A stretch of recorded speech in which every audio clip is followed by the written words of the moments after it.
Assalamualaikum warahmatullahi wabarakatuh. Perkenalkan, nama saya Desta Rika Nafriama dari Perguruan Tinggi Latansa Masiro. Hormat dan patuh kepada orang tua. Islam mengatur hubungan antara orang tua terhadap anak, termasuk tata cara pergaulannya. Antara orang tua terhadap anak masing-masing memiliki hak dan kewajiban yang diatur dalam Islam. Di antara kewajiban orang tua terhadap anak adalah merawat dan mendidik dengan sebaik-baiknya sesuai syariat Islam. Oleh karena itu, orang tua harus memberikan pendidikan yang terbaik bagi anak-anaknya.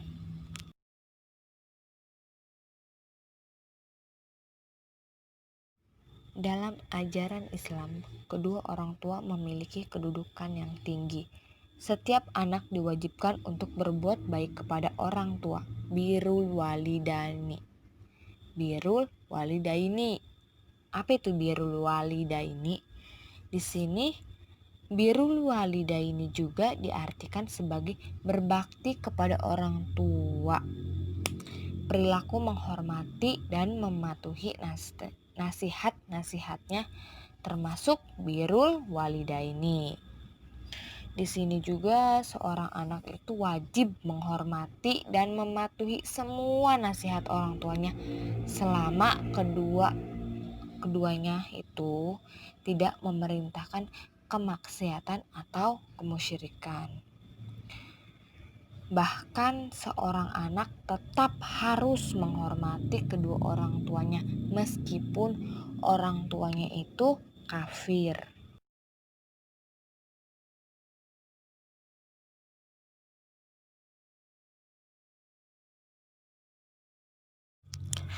Kewajiban menghormati dan mematuhi kedua orang tua. Quran Surat An-Nisa ayat 36. Bismillahirrahmanirrahim.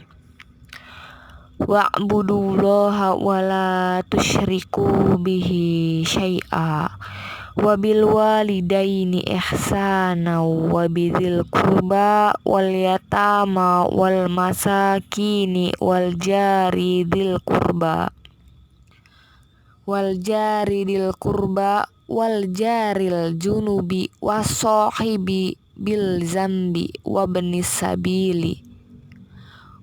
sabili wa ma malakat aymanukum innallaha la yuhibbu man kana mukhtalang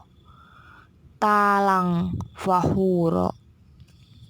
Artinya, dan sembahlah Allah dan janganlah kamu mempersekutukannya dengan sesuatu apapun, dan berbuat baiklah kepada orang tua, karib kerabat, anak-anak yatim, orang-orang miskin, tetangga dekat dan tetangga jauh, teman sejawat, ibnu sabil, dan hamba sahaya yang kamu miliki.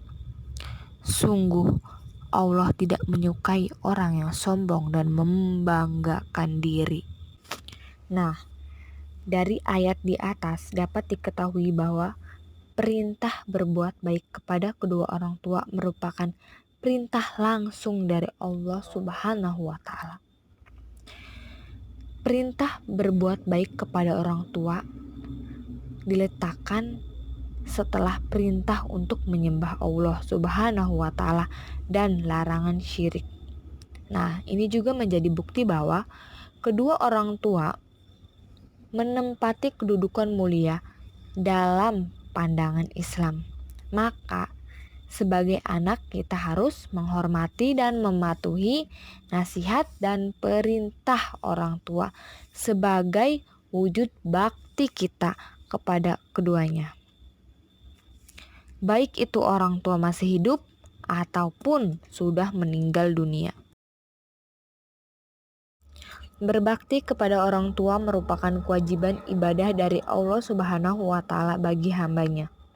Jadi, Berbakti kepada orang tua bukan merupakan balasan anak kepada keduanya karena telah melahirkan, merawat, dan mendidik.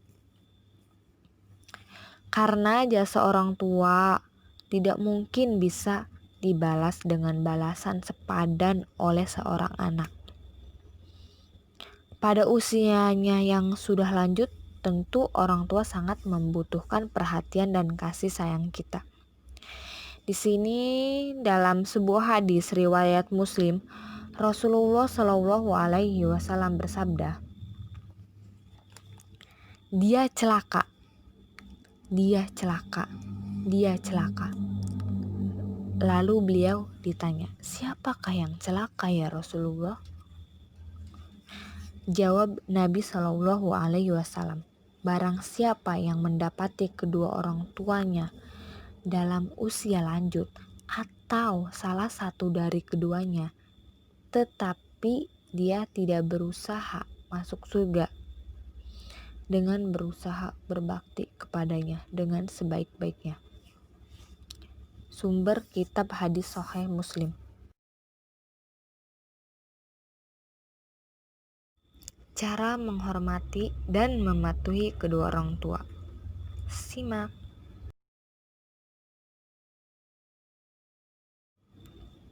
Yang pertama, mendengarkan semua perkataannya dengan penuh rasa hormat dan rendah hati. Orang tua akan sangat bahagia jika anak-anaknya mendengarkan nasihat-nasihatnya untuk kemudian dilaksanakan dalam kehidupan sehari-hari. Semua orang tua menghendaki anak-anaknya hidup lebih baik dari dirinya. Sangat tidak sopan dan termasuk perilaku tercela jika ada anak tidak menghiraukan perkataan dan nasihat dari orang tuanya. Saat orang tua berbicara, jangan sekali-kali memotong pembicaraannya karena bisa menyakiti hatinya.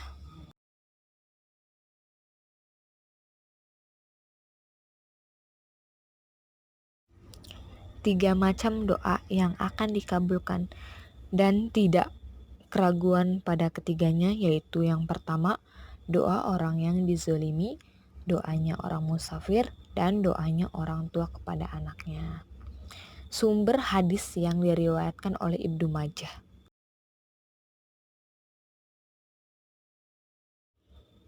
Jika orang tua sudah meninggal, maka cara menghormati dan mematuhinya adalah yang pertama, menyambung tali silaturahmi dengan kerabat dan sahabat orang tua. Jadi seorang anak itu harus menjaga hubungan baik dengan keluarga dekat, kerabat, serta sahabat dekat orang tuanya. Dengan menjaga tali silaturahmi dengan mereka, hakikatnya menjaga silaturahmi dengan orang tua. Sini yang kedua, melanjutkan cita-cita orang tua. Apa itu melanjutkan cita-cita orang tua? Cita-cita mulia orang tua harus dilanjutkan oleh anak-anaknya.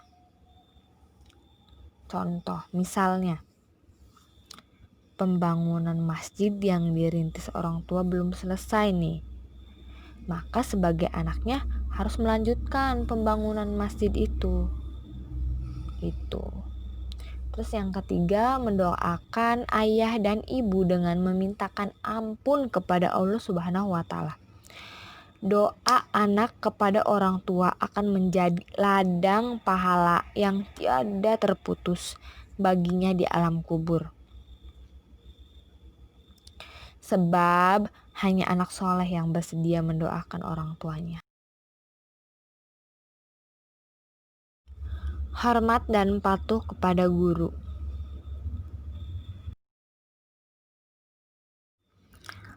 Guru berjasa besar dalam mendidik dan mengajar kita sejak usia dini. Berkat jasa guru kita bisa membaca, menghitung, menyanyi, dan menguasai berbagai ilmu pengetahuan. Mereka tak kenal lelah dalam mengajar dan mendidik muridnya. Tidak hanya itu, guru juga menjadi teladan dalam menanamkan akhlak mulia bagi murid-muridnya. Guru selalu memotivasi, mengarahkan, dan menasihati kepada murid-muridnya. Harapan seorang guru ini agar semua muridnya itu menjadi orang yang sukses. Amin.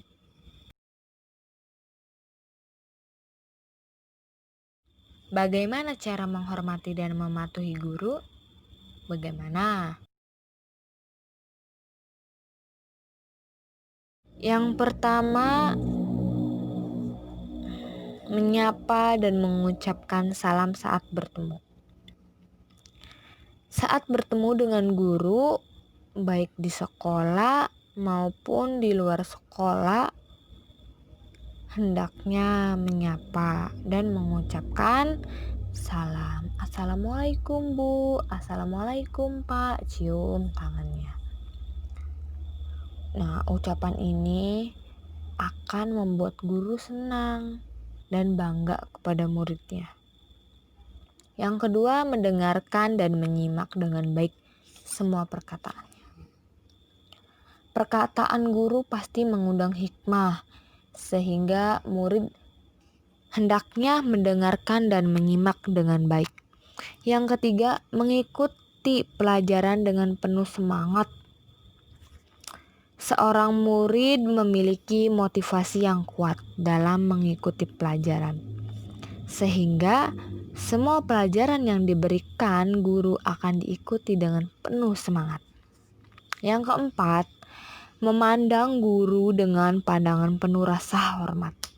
Takzim. Saat berhadapan dengan guru, seorang murid hendaknya menatap gurunya dengan hormat dan memberikan perhatian terhadap perkataan guru. Mencatat jika diperlukan. Yang terakhir, hendaklah duduk di hadapan guru dengan sopan dan tenang. Seorang murid hendaknya mengambil posisi duduk nih ya. Posisi duduk dengan guru. Dengan posisi ini, murid akan merasa dekat secara emosional dengan gurunya. Penjelasan guru pun akan lebih mudah didengar jika posisi duduk murid dekat dengan gurunya.